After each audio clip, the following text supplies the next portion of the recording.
किसी शहर के रेलवे स्टेशन पर एक भिखारी रहता था। जब भी कोई ट्रेन स्टेशन पर आकर रुकती तो वह ट्रेन में चढ़ जाता और अंदर बैठी सवारियों से भीख मांगा करता। एक दिन वह स्टेशन पर बैठा हुआ था कि उसे पेंट कोट में उससे एक आदमी आता दिखाई दिया जो शक्ल से ही काफी अमीर लग रहा था। वह भिखारी उस आदमी की तरफ बढ़ा और उससे भीख मांगने लगा। पता नहीं उस आदमी के दिल में क्या आया। उसने फकीर से कहा कि तुम हमेशा मांगते ही रहते हो, क्या कभी किसी को कुछ देते भी हो? भिखारी बड़ा हैरान हुआ। उसने कहा कि साहब, मैं तो खुद भिखारी हूं, मेरी इतनी औकात कहां कि मैं किसी को कुछ दे सकूं। अगर मेरे पास कुछ होता तो क्या मैं भिखारी होता? उस पेंट कोट वाले आदमी ने कहा कि अगर तुम किसी को कुछ दे नहीं सकते तो फिर तुम्हें मांगने का भी कोई हक नहीं है। मैं तो एक बिजनेसमैन हूं और लेन देन पर ही यकीन रखता हूं। अगर तुम्हारे पास देने को कुछ है तो तभी मैं बदले में तुम्हें कुछ दे सकता हूं। इतना कहने के बाद वह पेंट कोट वाला आदमी ट्रेन में बैठकर चला गया। उधर भिखारी उसकी कही गई बात के बारे में सोचने लगा। उस आदमी की कही गई बात उस भिखारी के दिल में उतर गई। वह सोचने लगा कि मुझे शायद भीख में पैसा इसलिए नहीं मिलता क्योंकि मैं बदले में किसी को कुछ दे नहीं पाता। फिर उसने सोचा कि मैं तो भिखारी हूं, किसी को कुछ देने लायक भी नहीं हूं, तो फिर मैं क्या करूं? लेकिन एक बात उस भिखारी ने अपने दिल में तय कर ली कि अब जो कोई भी उसे भीख देगा उसके बदले में वह भी उस शख्स को कुछ ना कुछ जरूर देगा। लेकिन सवाल फिर वही था कि वह दे क्या, क्योंकि उसके पास देने लायक कुछ था ही नहीं। कई दिन ऐसे ही गुजर गए। हर वक्त वह सोचता रहता कि वह बदले में लोगों को क्या दे, लेकिन कुछ भी समझ नहीं आ रहा था।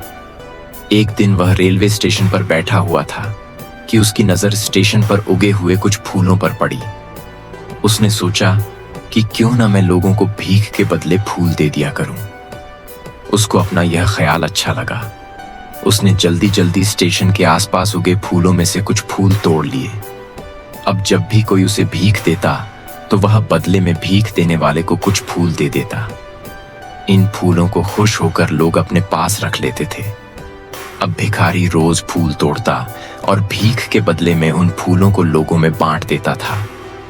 कुछ ही दिनों में उसने महसूस किया कि अब पहले की निस्बत ज्यादा लोग उसे भीख देने लगे हैं। उसने यह भी नोट किया कि जब तक उसके पास फूल रहते हैं, लोग उसको भीख देते रहते हैं।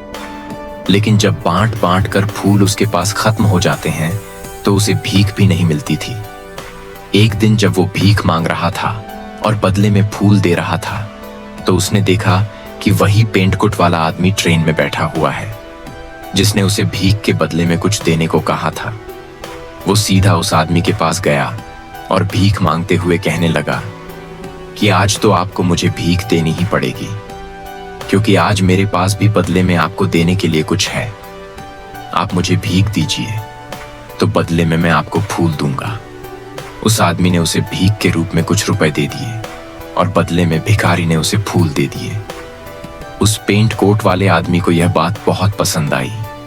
उसने कहा कि वाह, क्या बात है, आज तुम भी मेरी तरह व्यापारी बन गए हो, बिजनेसमैन बन गए हो। इतना कहकर फूल लेकर वह आदमी अपने स्टेशन पर उतर गया। लेकिन उस आदमी की कही गई बात एक बार फिर भिखारी के दिल में उतर गई। वह बार बार उस आदमी की कही गई बात के बारे सोचने लगा और बहुत खुश होने लगा। उसकी आंखें अब चमकने लगी। उसे लगने लगा कि अब उसके हाथ कामयाबी की वह चाबी आ गई है जिसकी मदद से वह अपनी जिंदगी को बदल सकता है। वह ट्रेन से नीचे उतरा और ऊपर आसमान की तरफ देखते हुए खुशी से चलाया। मैं भिखारी नहीं हूं, मैं तो एक व्यापारी हूं, मैं भी अमीर बन सकता हूं।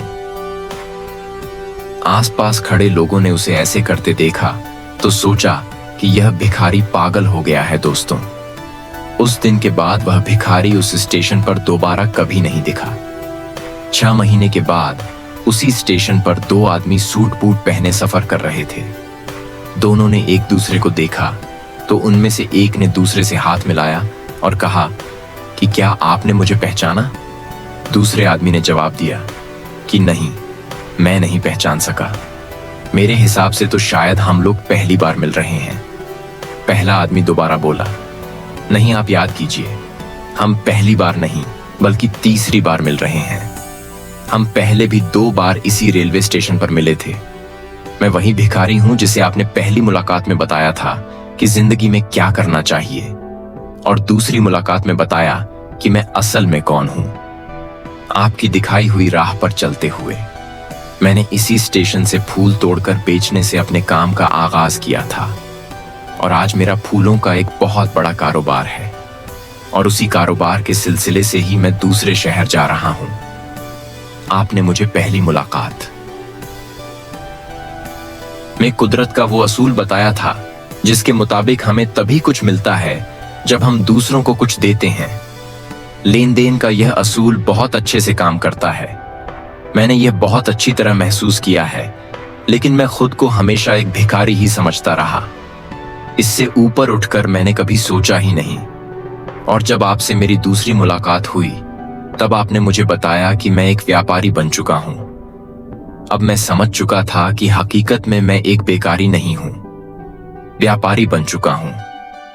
मैंने समझ लिया कि लोग मुझे इतनी भीख क्यों दे रहे हैं, क्योंकि वह मुझे भीख नहीं दे रहे थे बल्कि उन फूलों की कीमत दे रहे थे।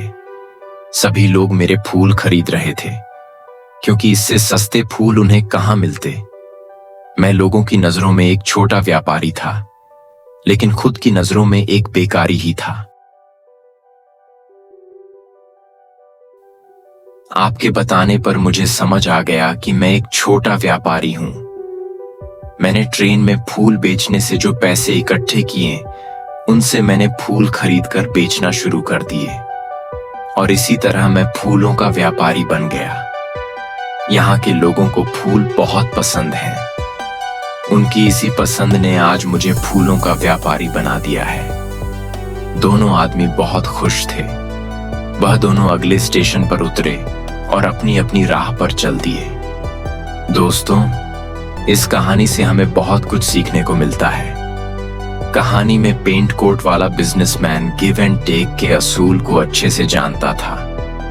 दुनिया के बड़े बड़े बिजनेसमैन, अमीर लोग इसी असूल पर अमल करके कामयाब हुए। उस फार्मूले को उसने भिखारी को भी बताया। भिखारी ने उस सच्चे असूल को अपना लिया और उसका असर उसकी जिंदगी में साफ दिखाई देने लगा। उसने अपनी सोच बदली और उसकी जिंदगी बदल गई। अगर हम खुद को छोटा समझते रहेंगे तो हमेशा छोटे ही बने रहेंगे। बड़ा बनने के लिए हमें अपनी सोच को बदलना होगा और खुद को बड़ा समझना होगा। कामयाबी आपकी सोच में छुपी होती है। खुद पर एतमाद करें, अपनी सोच को बड़ा करें और देखें कि कैसे आप कामयाबी की ऊंचाइयों पर पहुंच जाएंगे। और जिंदगी में हर रोज कुछ नया सीखो, नया सोचो, नया